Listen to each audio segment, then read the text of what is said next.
Welcome back. Now, earlier this month, we got the news that Laurie Sharp became the first Jamaican woman to win the Caribbean, well, to win maybe any Caribbean cycling tournament.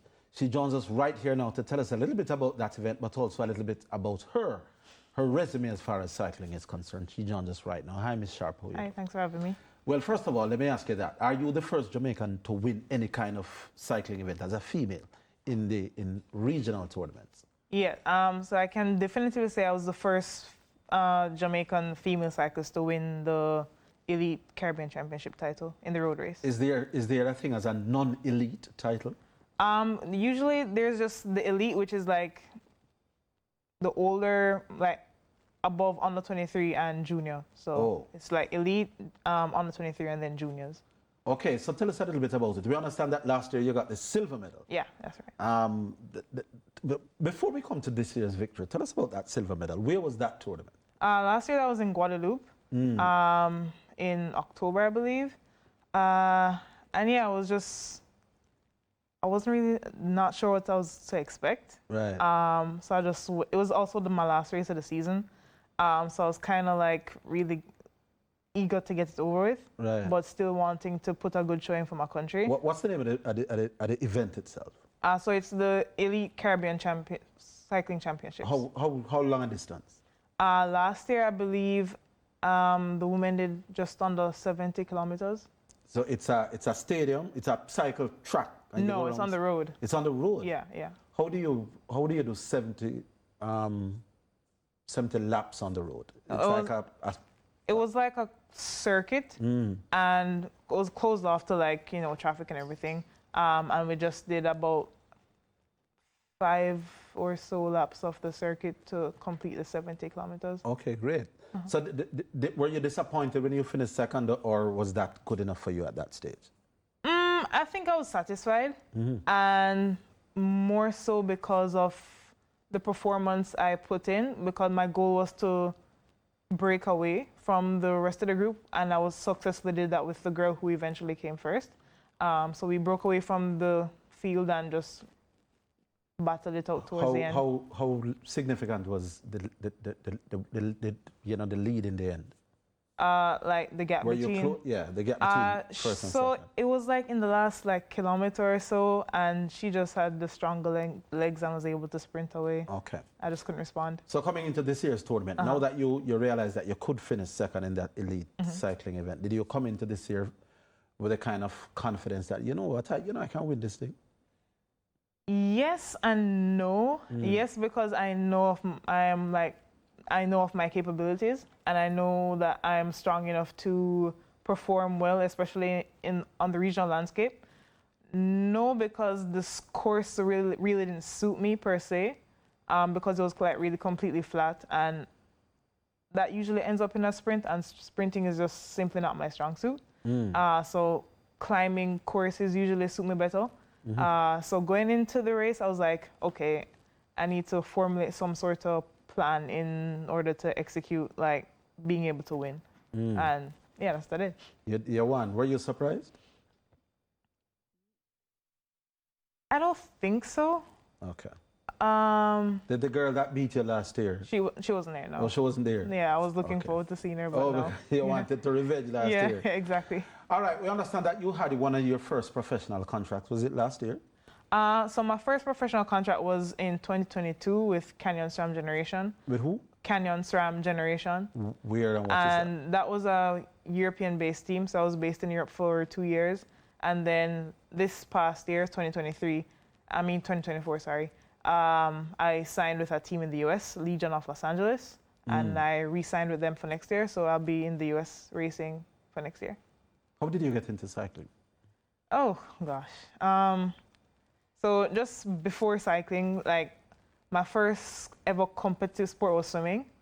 And then I discovered, like, a sort of talent in long distance running. So my swim coach at the time, she suggested getting into triathlon. And that's how cycling came into the picture. And yeah, it's been just cycling since.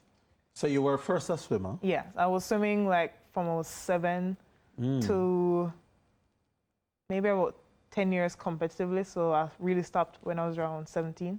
And then after swimming, your Picked up swimming triathlon. coach Yeah. advised you to pick up triathlon. Yeah.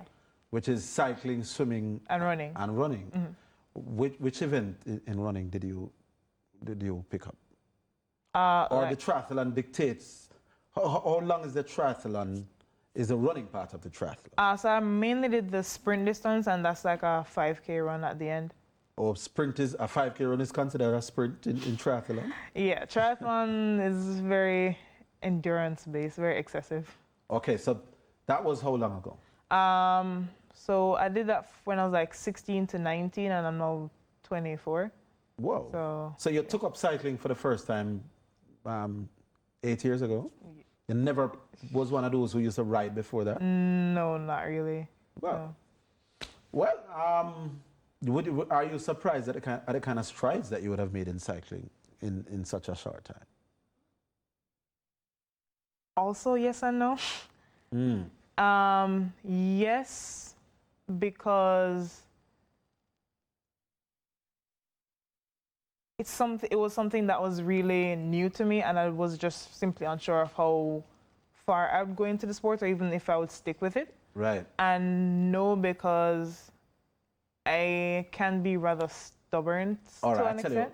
I tell you what, we'll be asking you a few more questions. We're talking to Laurie Sharp, the only Jamaican who has ever been successful with a gold medal, or I don't know if they hand out medals, but victorious. They actually do in the elite competition of the Caribbean Cycling Tournament. We're coming back to get a little bit more of her story right after this.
All right, so we're going to wrap up our little chat with Laurie Sharp, but we just have maybe two more that we want to get up. Before the break, you were answering whether it's surprising your stride so far. Yes. So at first I said yes, because I just wasn't sure if I would like stick with the sport or how far I'd go. But no, because when I like something, I'm going to stick with it. Right. And just be stubborn and see how far I can go into it. So that's my next question. Where do you see yourself in 5 years? As in cycling, I'm talking about now. I mean, I do see myself still in the sport regardless. Yeah. I think it's just become a part of me. The Olympics, World Championship success. What's the furthest that you think realistically you could go? I think the World Championships is quite in my scope in terms of just competing. The Olympics is just a bit trickier in terms of like accumulating points. But for sure, I think I could compete at the World Championships. Which is when and where? How do you get there? Next year, it's a yearly thing. So next year it'll be in Rwanda. Well, we've never had a female. We've had only one cycling medal at the Olympics, I Yeah, think, a David fellow Weller. called David Weller. Yeah. You would have known a little bit about him. Maybe one day you could be the female version to David Weller. Who I knows? hope so. Yeah, you're still That'd be pretty cool. young and clearly has the talent. I understand that you just graduated from university. Was Yeah, it last year? Mhm. You were telling Afia that you did sports science. Outside of cycling, what else? Where do you see yourself professionally? So apart from cycling, my other passion is chocolate making. So my parents and I, we have a chocolate making business. Wow. We're one of the few like local manufacturers of chocolate here. So that's the other thing that really takes up a lot of my time. And I think that also can grow because that started when I was just in high school at Andrews. And it has grown tremendously since then, and it can only grow even more. All right. Ms. Sharp, well, certainly we congratulate you on your accomplishment. Thank you. Jamaica has done well in the traditional sports. Cycling is one of those that we haven't had anybody truly outstanding for a while. So Yeah. we're depending on you to continue to keep I'll the... try my very best. Yeah. All right, we should be getting on another guest pretty soon, but we could just ask Ms. Sharp a few more questions. Outside of cycling, what do you do? What is Laurie Sharp like when she's not a competitor? Depends on the day. But as I said, just mainly just the chocolate making that I mentioned just now. Right. And You're big on watching sports or playing other sports at this point? honestly, not entirely. Not entirely. But I do consume a lot of sporting content when I can. Okay. I like to read a lot as well, and just hang out with my friends when I can. Would you encourage other young ladies like yourself to get involved in cycling? Of course.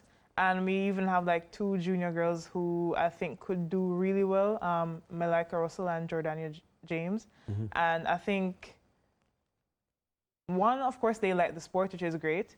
And I think just with a bit more time and a bit more exposure, especially in the competitive atmosphere, I could see them doing really well after I'm just washed up and everything. All right. Thanks for taking the time to talk with us again, Yeah, right? thanks for having And me. we'll continue to monitor the progress.